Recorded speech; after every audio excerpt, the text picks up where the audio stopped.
Assalamualaikum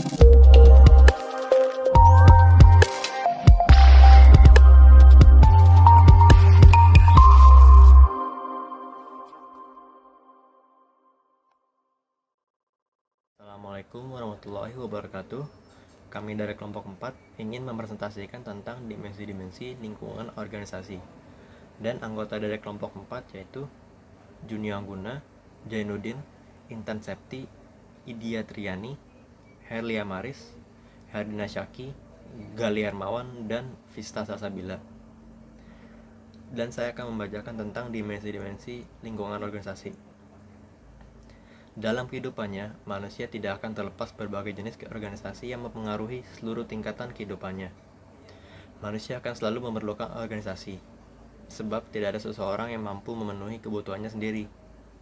Organisasi adalah wadah di mana sekumpulan manusia melakukan suatu bentuk kerjasama secara sistematis, terorganisir untuk mencapai tujuan yang telah ditentukan.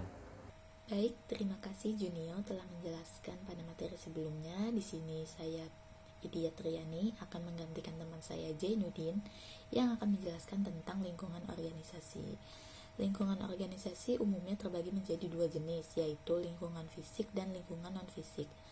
Lingkungan fisik sendiri merupakan segala kondisi yang berwujud nyata dan berada di sekitar tempat kerja suatu organisasi yang mampu untuk mempengaruhi kinerja para anggota organisasi tersebut secara langsung maupun tidak langsung. Unsur-unsur dalam lingkungan fisik ini sendiri dapat berupa benda-benda material seperti mesin, gedung, jalan raya, dan sebagainya. Kemudian ada lingkungan non-fisik. Lingkungan non-fisik ini dapat diartikan sebagai segala kondisi yang terjadi dan berkaitan langsung dengan hubungan kerja antar sesama para anggota maupun hubungan kerja dengan atasan dan dengan bawahannya. Contoh dari lingkungan non-fisik ini sendiri seperti kebudayaan masyarakat, kondisi sosial masyarakat, sistem politik, sistem ekonomi, dan sebagainya. Ada ahli juga yang mengatakan bahwa lingkungan geografis merupakan bagian dari lingkungan non-fisik.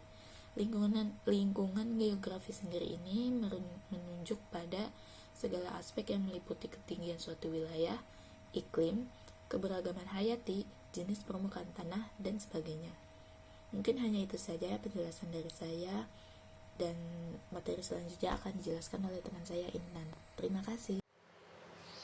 Baik, perkenalkan nama saya Intan Septi Wulandari. Saya akan melanjutkan materi selanjutnya yaitu tentang lingkungan organisasi. Secara umum, dalam hubungan serta tumbuh kembangnya suatu organisasi pasti akan dipengaruhi oleh lingkungan di mana organisasi tersebut itu ada. Lingkungan ini terbagi menjadi dua, yaitu lingkungan internal dan lingkungan eksternal.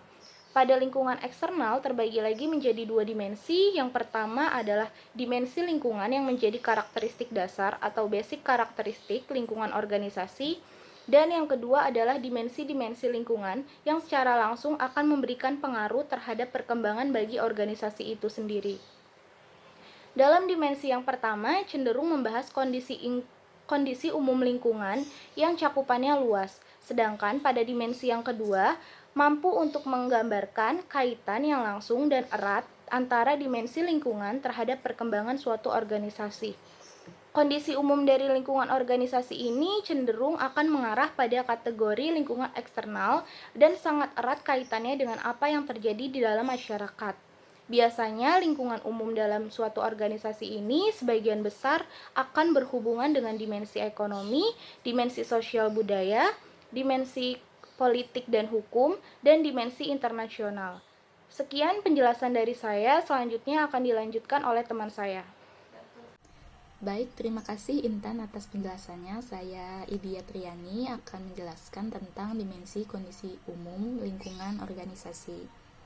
Di sini ada 5 dimensi utama, yaitu terdiri dari dimensi ekonomi, dimensi sosial budaya, dimensi politik hukum, dimensi internasional, dan dimensi demografi. Di sini saya akan menjelaskan 2 dimensi, yaitu dimensi ekonomi dan dimensi sosial budaya. Dimensi ekonomi atau economic dimension merupakan aspek vitalitas dari keseluruhan sistem ekonomi yang menjadi penggerak utama bagi keberlangsungan suatu organisasi dapat beroperasi. Konteks yang dimuat dalam dimensi ekonomi ini memuat pertumbuhan ekonomi, inflasi, tingkat bunga, dan tingkat pengangguran yang menjadi faktor ekonomi bagi berjalannya kegiatan di dalam suatu organisasi. Kemudian dimensi yang kedua adalah dimensi sosial budaya atau socio-cultural dimension. Kondisi lingkungan umum organisasi seperti yang dimuat dalam dimensi sosial budaya ini adalah unsur kebiasaan, adat, nilai, dan karakteristik penduduk masyarakat di sekitar organisasi. Salah satu contoh yang mewakili dimensi sosial budaya adalah gotong royong. Gotong royong dapat diartikan sebagai pengerahan tenaga manusia tanpa adanya upah atau bayaran dalam suatu proyek maupun pekerjaan yang memiliki manfaat bagi umum serta berimplikasi pada pembangunan. Mungkin hanya itu saja penjelasan yang dapat saya berikan terhadap dimensi ekonomi dan dimensi sosial budaya. Selanjutnya, dimensi politik hukum, dimensi internasional, dan dimensi demografi akan dijelaskan oleh teman saya, Herlia Maris. Terima kasih. Assalamualaikum warahmatullahi wabarakatuh. Perkenalkan, nama saya Herlia Maris. Saya akan menjelaskan materi lanjutan dari kondisi umum lingkungan organisasi. Yang ketiga ada dimensi politik hukum, memiliki hubungan yang erat dengan hukum, sehingga dapat digabungkan menjadi dimensi politik hukum atau politik legal dimensions. Kedua dimensi ini saling bersinergi dan biasanya memuat peraturan yang berasal dari pemerintah mengenai kegiatan organisasi, juga hubungan umum antara organisasi dengan pemerintah. Yang keempat, dimensi internasional. Pada dimensi ini cenderung meliputi sejauh mana suatu organisasi terlibat serta mampu untuk memberikan pengaruh atau terpengaruh oleh organisasi di negara lain. Kemudian yang terakhir atau yang kelima, dimensi demografi. Kehidupan perkotaan dapat memberikan implikasi terhadap perkembangan organisasi dalam mewadahi para pendatang yang mungkin saja dapat menjadi anggota dalam organisasi tersebut.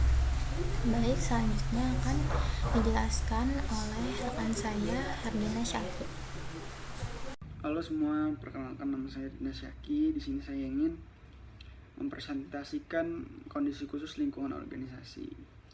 Nah, kondisi khusus lingkungan organisasi itu ada dua penjelasan, yaitu tentang lingkungan tugas dan dimensi teknologi. Nah, dari poin-poin tersebut mempunyai unsur. Yang pertama tadi ada lingkungan tugas.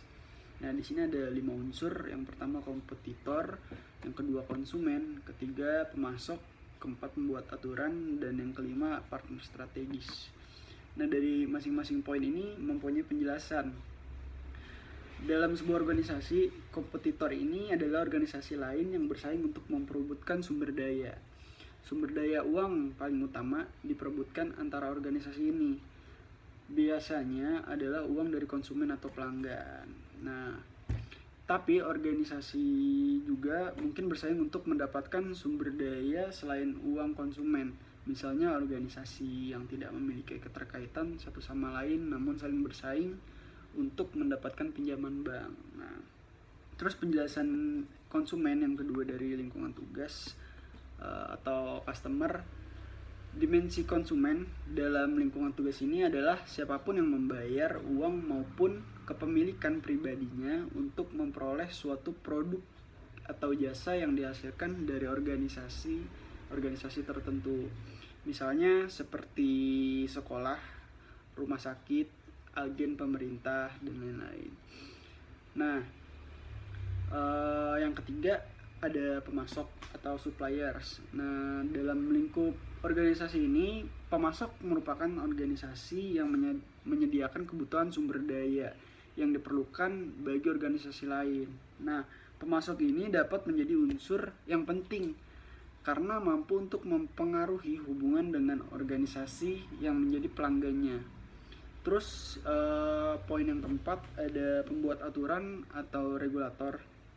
Di dalam organisasi, pembuat aturan merupakan elemen yang berasal dari lingkungan tugas dan memiliki potensi untuk mengendalikan, mengawasi, dan mampu untuk mempengaruhi kebijakan serta praktek dari suatu organisasi.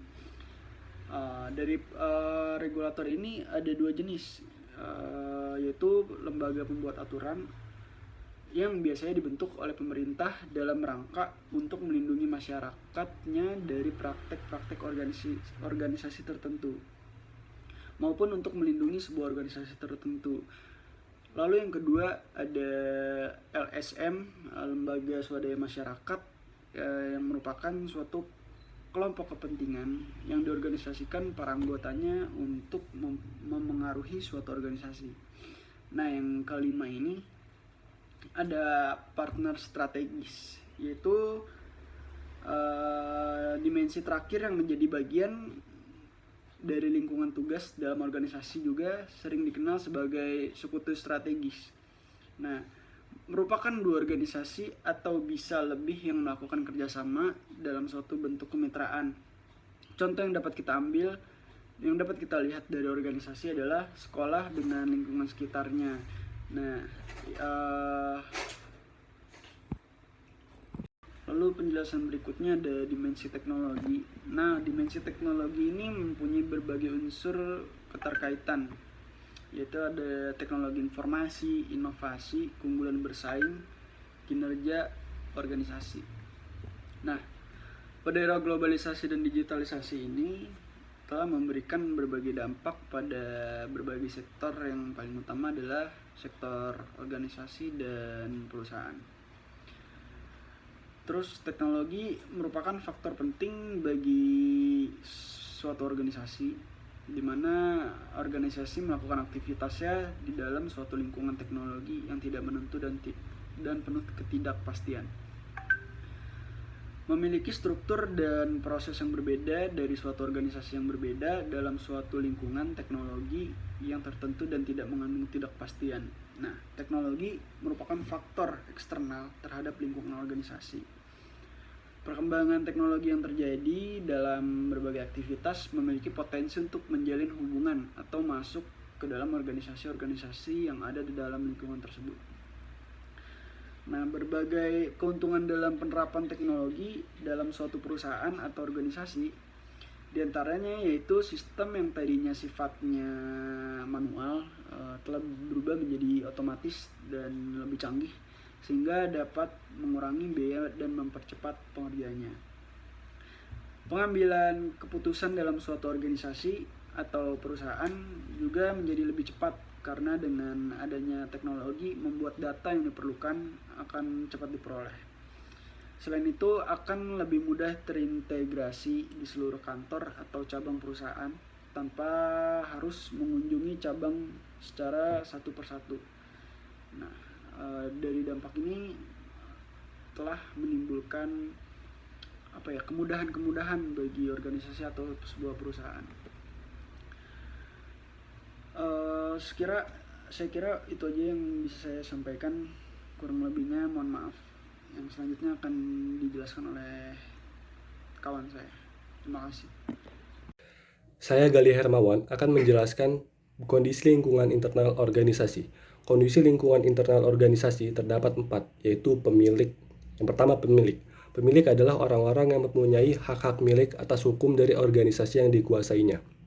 Yang mana pemilik dapat berupa individu yang melakukan dan menjalankan organisasi, membangun hubungan antar mitra, serta yang memberikan sumber dana terhadap organisasi-organisasi tertentu. Kedua adalah Dewan Direksi. Dewan Direksi adalah bertanggung jawab untuk mengawasi kinerja organisasi secara umum, yang mana Dewan Direksi ini bertanggung jawab penuh untuk mengawasi kinerja organisasi secara umum dan memastikan bahwa organisasi yang diawasinya telah menjalankan prosedur sesuai yang diinginkan dan memuaskan kepentingan para anggotanya. Ketiga adalah anggota. Anggota merupakan unsur penting dari lingkungan internal organisasi. Keempat adalah lingkungan kerja fisik, yang mana lingkungan kerja fisik yang nyata dari suatu organisasi dan kegiatan yang dilakukan oleh para anggotanya. Slide berikutnya adalah pengaruh dimensi lingkungan terhadap organisasi. Keterkaitan antara organisasi dan lingkungannya dapat dipahami dengan memperlakukan lingkungan organisasi dan organisasi sebagai bagian dari alam semesta atau keseluruhan. memiliki dua bagian, yaitu organisasi dan lingkungan di mana organisasi tersebut berada. Ada pengaruh timbal balik antara kedua hal tersebut, yang mana perubahan lingkungan dapat mempengaruhi organisasi, dan sebaliknya, perubahan perilaku dalam organisasi dapat berdampak dan mempengaruhi pada lingkungan di mana organisasi tersebut berada. Kemudian akan dilanjutkan oleh teman saya. Saya Vista akan menjelaskan 3 dasar pengaruh lingkungan terhadap organisasi. Yang pertama itu ada perubahan dan kompleksitas lingkungan. James D. Thomson mengatakan bahwa lingkungan terbagi menjadi 2 dimensi, yaitu tingkat perubahan lingkungan dan tingkat homogenitas. Yang kedua ada kekuatan kompetitif. Mitchell Porter menyatakan bahwa lingkungan organisasi ini terdapat 5 kategori kekuatan kompetitif, yakni ancaman dari pendatang, persaingan kompetitif, ancaman dari produk substitusi, kekuatan pembeli, dan kekuatan pemasok. Yang ketiga, pergolakan lingkungan, yakni terjadinya perubahan atau pergolakan lingkungan yang terjadi tanpa adanya peringatan sama sekali. Secara umum, pergolakan ini berupa krisis seperti bencana alam, krisis moneter, krisis politik, peperangan, dan juga wabah. Sekian presentasi dari kelompok kami, kurang lebihnya mohon maaf. Wassalamualaikum warahmatullahi wabarakatuh.